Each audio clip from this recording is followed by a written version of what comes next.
Beses, magandang tanghali. Tayo kumain. Ako nagutom na. And the time is 10:45. Today's video, tayo mananghalian na. Okay? Ulo ng tilapia. Ulam natin.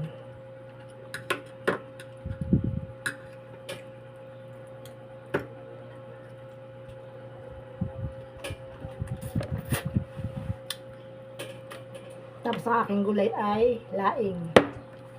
Alam mo itong laing na ito ay niluto ko ng isang araw. Nilagay ko lang sa freezer.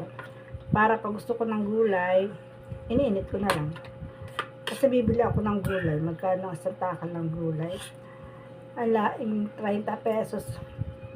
Ganun lang karami. Isang kainan mo lang. 30 pesos. Unti-unti na ay gabi na yun ha. Mura-mura lang ang gabi. 30 pesos. Kaya pag gusto ko ng gulay at nakakita ko sa mga gabihan ko doon ng malalapad ng dahon, kinukuha ko na yon. Tapos, gugulayin ko. Kagulay ko na marami, di marami yun. Mga kadalawang tupperware ako, ilalagay ko lang sa freezer.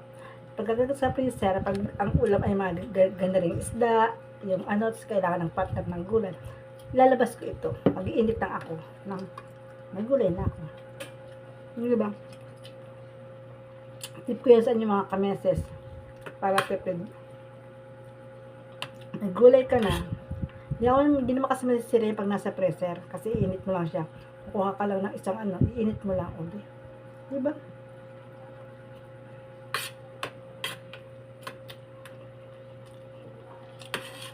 Pag gusto mo lang kumain ng gulay at ganitong ulam ng isda, ayan, may gulay ka na.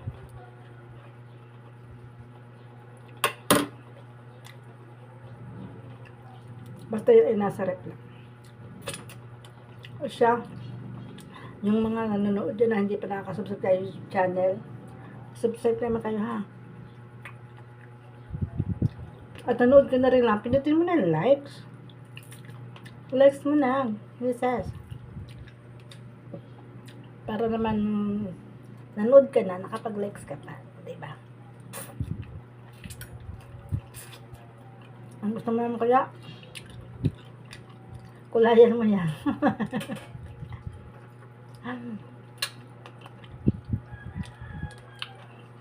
Para makasuldo na si Mrs. Ganyan na lang siya. Ganyan na lang para makasuldo na ako. Bago gusto nyo punuin. Bago gusto nyo punuin yan. Para makasuldo na ako. Ganyan na lang siya. Ganyan na lang. Bago mapuno, ganyan na lang. Konti na lang siya. Bago gusto nyo mahagisan. Hagisan ng bomba. Charot, kain tayo.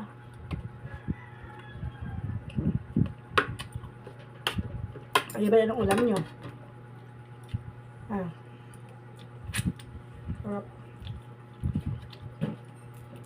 Ang taba kasi yung tilapia. Sarap isaw-saw.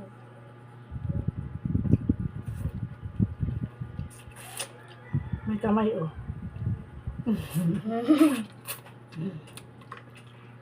May kamay nakikita kayong kamay.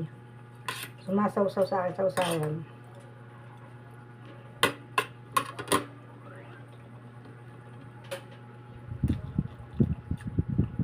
Ako na naman kumakain ng gulay dito.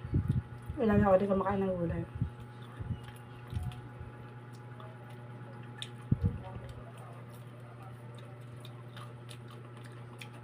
Mas masarap talaga ang laing pag pag iniinit na. Mas lalong sumasarap siya. Dahil mga santol. Gulay na santol. Alam niyo ba yun?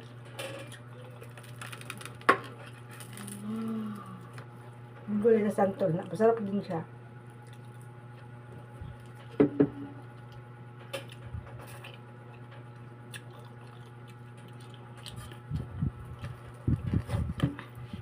Mas makapadami talaga ang kain mo dito.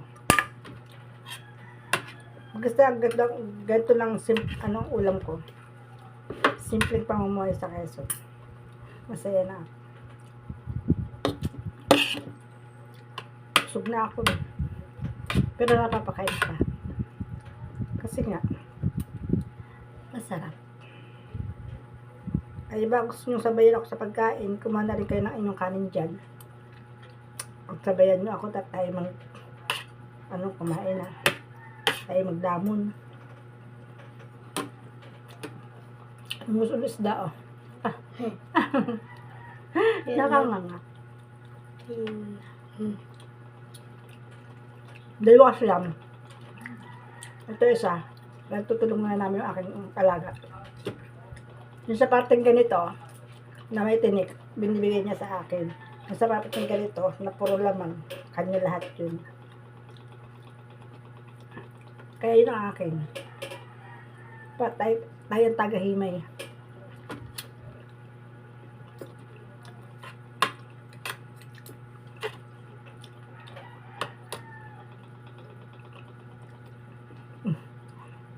Hindi naman siya kakain yan eh. Ano pa tingin ganyan tinik? Hindi niya kakainin yan. Sayang naman diba kasi may laman pa yan. Ito dito. Diba? Sa may parteng ganito yung isda. Hindi niya kakainin. O di sayang pa. Ako hindi nakakain. Diba?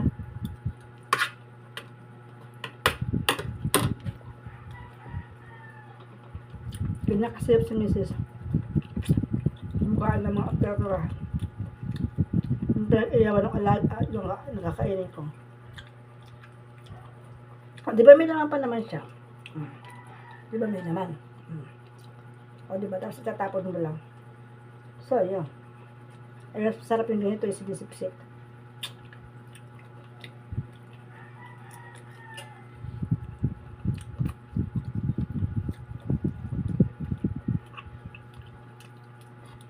Mas masarap talaga yung sinisip-sip na ulo.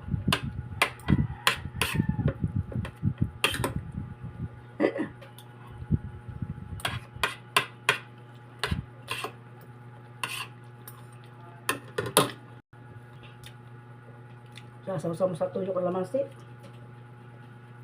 Tapos sisip-sip mo siya. Dami.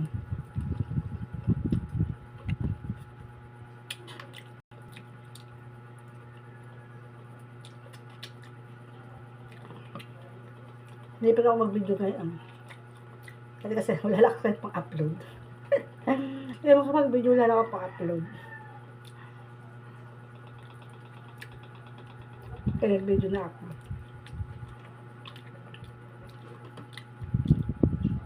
Para ako tinatamad mag-upload. Dati nasipag na sila mag-upload. Ngayon pa ako tinatamad na.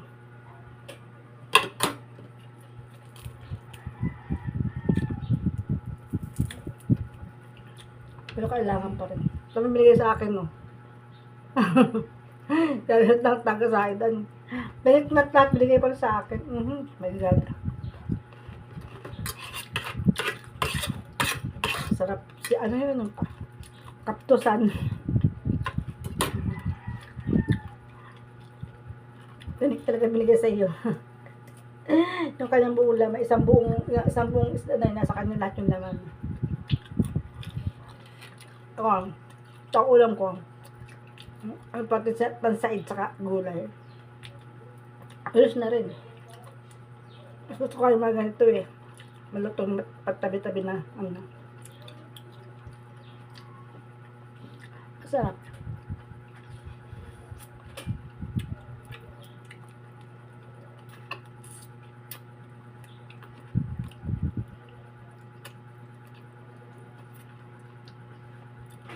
Ay ba na hindi pa at ng halian. Ay taray, sabayan na. Hindi naman nakakain. Santok na ako.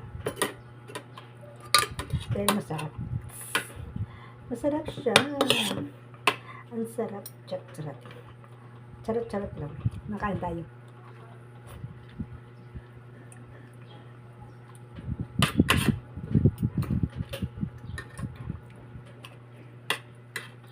Napapila yung kain ko.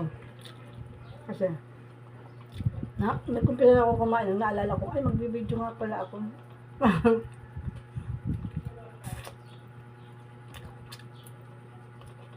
Ayun na pala yung kain ko.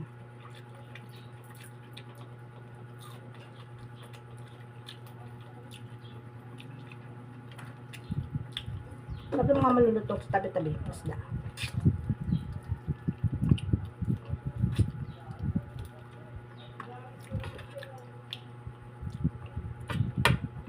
Ito talaga ang katambal nito. Laik at pritong isda. Yan talaga magka-combination ng ulam. Mas masarap din yung gulay na santo sa ganitong isda. No? Sarap din. Kaya langka. Oh. Bagay, hindi na kasi taglangka ngayon eh. Kaya bihira na. Gusto mo sa langka? Yung tinatawag namin palusag.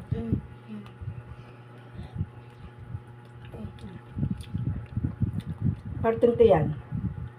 Binigay sa akin.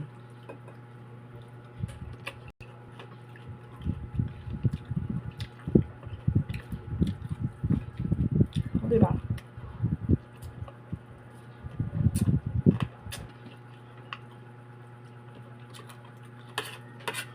Tapos na ako.